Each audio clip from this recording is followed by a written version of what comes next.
나도 전략적으로 준비를 잘하면 명문대에 갈 수 있겠구나라는 생각을 했어요. 그리고 나서 그때부터 나한테 맞는 입시 제도가 뭐가 있는지 그런 부분에 대해서 관심을 가지고 찾아보기 시작했어요. 그 일을 계기로 재정이는 자신에게 가장 유리한 입시 제도를 알아보기 시작했다. 그렇게 찾아낸 것이 바로 내신 성적을 위주로 학생을 선발하는 제도였다. 고등학교에 올라와서 내신 성적만큼은 꾸준히 상위권을 유지하고 있었기 때문에 가능성이 보였다. 하지만 재정이의 내신 성적에서 걸리는 과목이 하나 있었다. 수학이었다. 수학 과목이 좀 그랬어요. 제가 수학을 진짜 못했거든요. 그래서 거의 약간 수학 포기 이 정도였는데 지역균형 같은 경우에는 전 과목 내신을 다 잘해야 돼요. 그러니까 절대 수학을 포기할 수 없는 상황이 된 거예요. 그러니까 어떻게든 수학 성적을 끌어올려야 했어요. 수학 성적을 끌어올리기 위해 재정이는 다양한 공부에 도전했다. 수준보다 훨씬 어려운 문제를 가지고 몇 날 며칠 고민하며 풀어보기도 했다. 개념서를 가지고 모든 개념과 공식을 일일이 증명하는 데 도전하기도 했다. 하지만 결과는 모두 실패였다.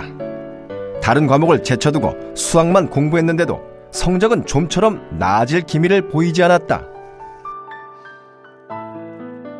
진짜 수학 성적 한번 올려보려고 진짜 여러 가지 방법 다 써봤는데도 점수는 전혀 올라갈 기미가 안 보이는 거예요. 그래서 나 진짜 바본가, 나 정말 머리가 안 좋은가, 뭐 그런 혼자서 막 그런 회의감, 뭐 좌절감 막 다 들고 진짜 소위 말하는 수포자 대열에 나도 같이 합류를 해야 하나 그런 생각도 들고요. 진짜 하다 진짜 막 책 집어 던지고 거의 진짜 거의 혐오 수준 그 정도까지 됐었어요. 몹시 낙담한 재정이. 그때 재정이 눈에 들어오는 것이 있었다. 바로 교과서. 다른 과목의 경우 교과서만 외우면 내신 시험에서 만점에 가까운 성적을 받을 수 있었다. 그렇다면 수학을 외워보는 것은 어떨까? 하지만 재정이는 쉽사리 수학에 도전하지 못했다.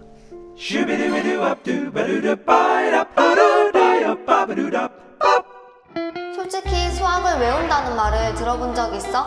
다들 수학은 이해하는 과목이라고 하는데 그걸 외운다는 게 말이나 돼?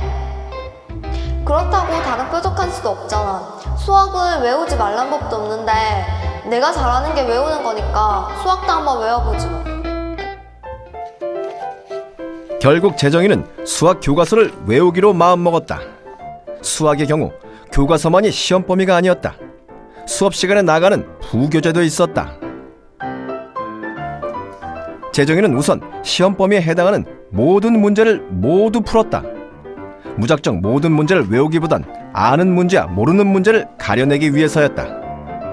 틀린 문제거나 조금이라도 헛갈렸던 문제들은 모두 외워야 할 대상이었다.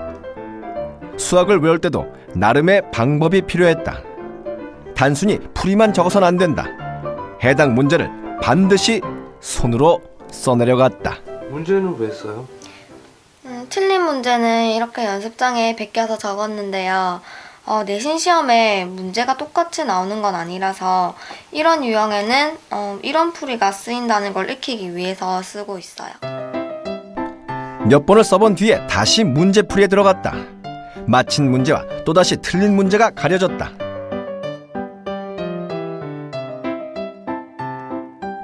여러 번 틀린 문제의 경우 해설을 반복해서 읽었다. 문제 어떤 조건에서 이러한 계산이 전개됐는지 꼼꼼히 따졌다. 문제 조건을 보면 반사적으로 식의 전개를 떠올릴 수 있도록 몇 번이고 이 작업을 반복했다. 처음에는 풀이 과정이라기보다는 그냥 단순한 식만 외워졌어요. 그렇게 되면 문제를 조금만 변형하더라도 제대로 못 풀 가능성이 많잖아요. 그래서 저는 여러 번 이렇게 풀이를 천천히 써보면서 그 풀이에 있는 원리를 잘 알려고 노력을 많이 했었어요. 하지만 아무리 노력해도 외워지지 않는 문제가 있었다는데. 네, 진짜 안 풀렸던 문제가 있는데요. 이 문제예요. 그냥 많이 어려운 문제는 아닌데 진짜 몇 번을 써봐도 이해가 잘 안 되더라고요.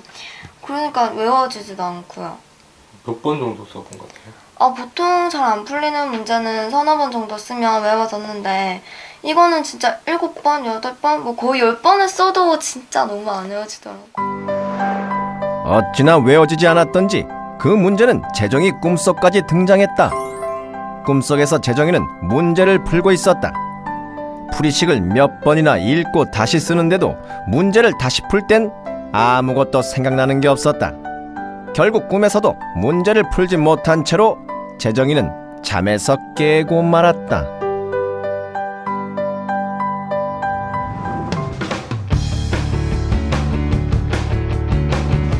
아무리 반복해도 풀리지 않는 문제는 단순 암기를 선택했다.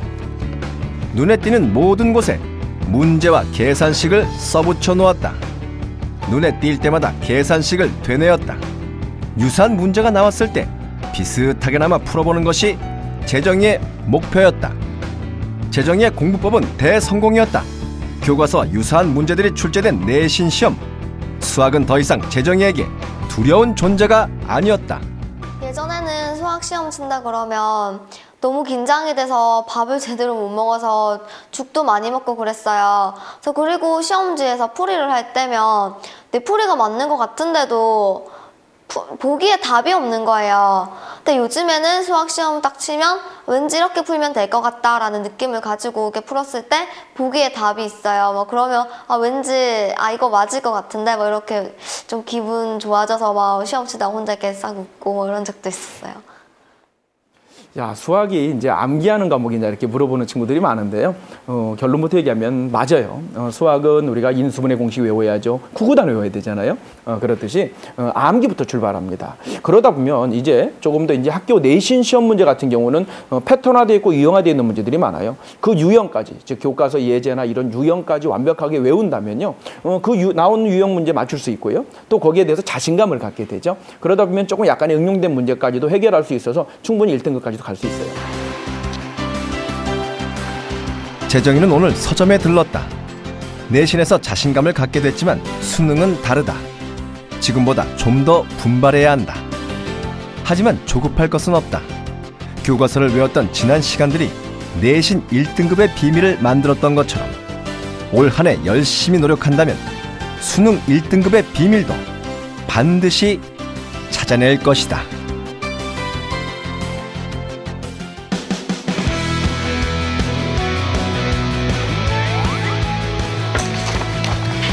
활용하시나요, 오답노트?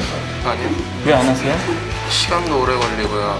쓰는 게 많으니까 손이 많이 아프고 다시 잘 보지도 않아서요. 그냥 그때그때 틀린 문제만 보는 편이에요.